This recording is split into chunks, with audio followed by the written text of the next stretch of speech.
Do livro Mantras de Vida, de Loester, psicografado por João Nunes Maia.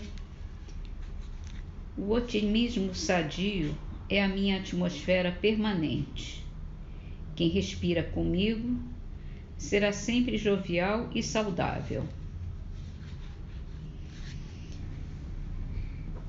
Livro dos Espíritos, a pergunta 462. É sempre dentro de si mesmos que os homens inteligentes e de gênio tiram suas ideias. Algumas vezes elas lhes vêm do seu próprio espírito, porém, muitas outras lhes são sugeridas por espíritos que os julgam capazes de compreendê-las e dignos de propagá-las. Quando tais homens não as acham em si mesmos, apelam para a inspiração. Fazem assim, sem o suspeitarem, uma verdadeira evocação. Se fosse útil que pudéssemos distinguir claramente os nossos pensamentos próprios dos que nos são sugeridos, Deus nos teria proporcionado os meios de o conseguirmos, como nos concedeu o de diferenciarmos o dia da noite. Quando uma coisa se conserva imprecisa, é que assim convém que aconteça. Hoje é dia do Evangelho segundo o Espiritismo. Entramos num novo capítulo chamado Buscai e achareis. Ajuda-te a ti mesmo, que o céu te ajudará.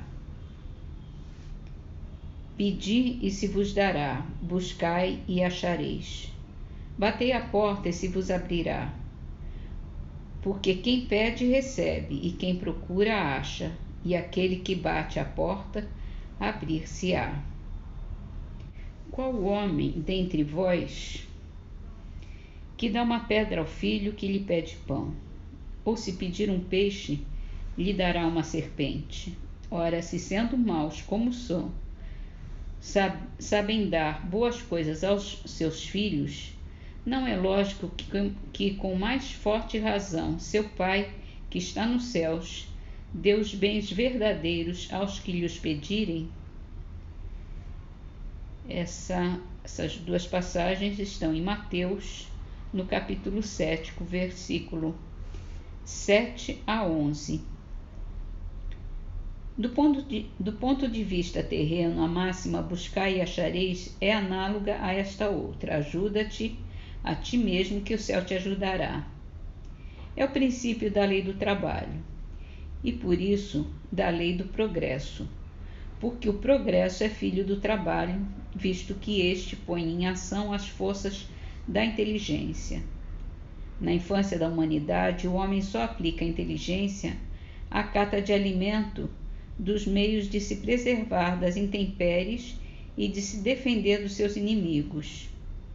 Deus, porém, lhe deu a mais do que outorgou ao animal, o desejo incessante de melhorar, e é esse desejo que o impele à pesquisa dos meios de melhorar a sua posição, que o leva às descobertas, às invenções, ao aperfeiçoamento da ciência, porque é a ciência que lhe proporciona o que lhe falta.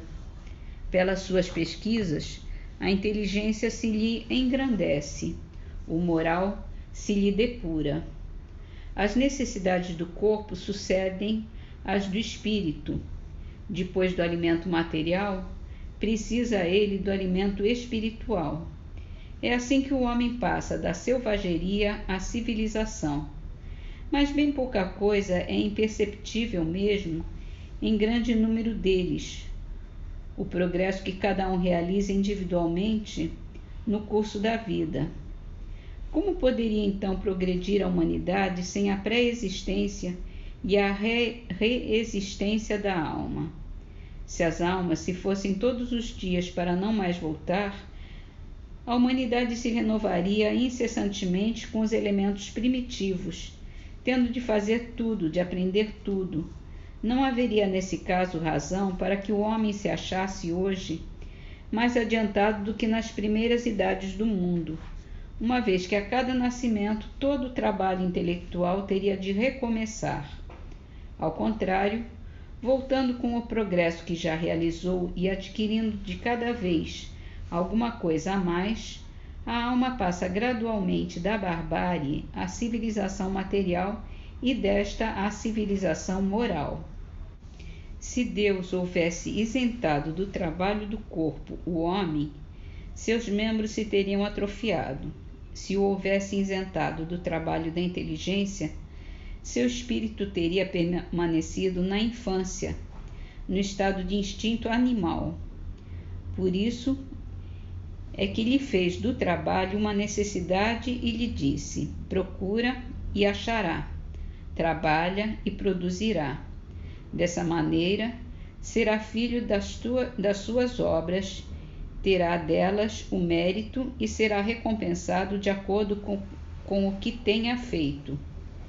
Em virtude desse princípio é que os espíritos não acorrem a poupar o homem do trabalho das pesquisas, trazendo já feitas e prontas a serem utilizadas, descobertas invenções, de modo a não ter ele mais do que tomar o que lhe ponham nas mãos, sem o incômodo sequer de se abaixar para apanhar, nem mesmo de pensar.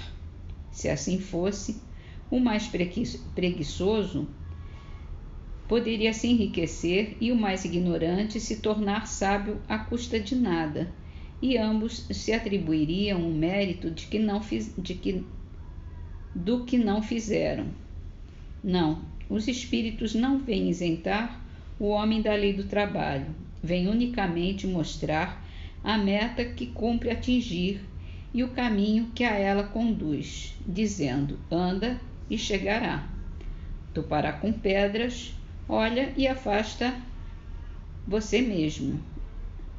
Nós te daremos a força necessária se quiser empregar.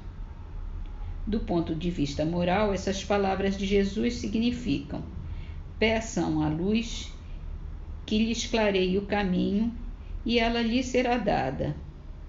Peçam forças para resistir ao mal e as terão. Peçam a assistência dos bons espíritos e eles virão acompanhá-los como o anjo de Tobias. Eles os guiarão. Peçam bons conselhos e eles nunca lhes serão recusados. Batam à nossa porta e ela se abrirá, mas peçam sinceramente, com fé, confiança e fervor. Apresentem-se com humildade e não com arrogância, sem o que serão abandonados às suas próprias forças e as quedas que tiverem serão o castigo do seu orgulho. Tal o sentido das palavras: busca e achará, bata e se abrirá. E para finalizar, vamos ao Parnaso de Além Túmulo. A poesia é de Alta de Souza. Almas. Ó solitário das estradas, desventurado pensador, há no caminho almas penadas que vão clamando desoladas a dor e o pranto e a dor. Vós que o silêncio amais no mundo em orações ao pé do altar, sob as arcadas silenciosas, almas feridas desditosas oram convosco a soluçar. Ao descansar, desmeditando, à sombra de árvores em flor, sabei que às vezes sois seguidos pelas angústias dos gemidos de almas chagadas no amargor. Clareie a luz do sol nascente, negreje a treva na amplidão, gemem na terra muitos seres pelos amargos padeceres depois da morte na aflição. Dai-lhes dos vossos pensamentos consolação que adoce a dor, dai um conforto à desventura, a prece cheia de ternura, algo de afeto, algo de amor.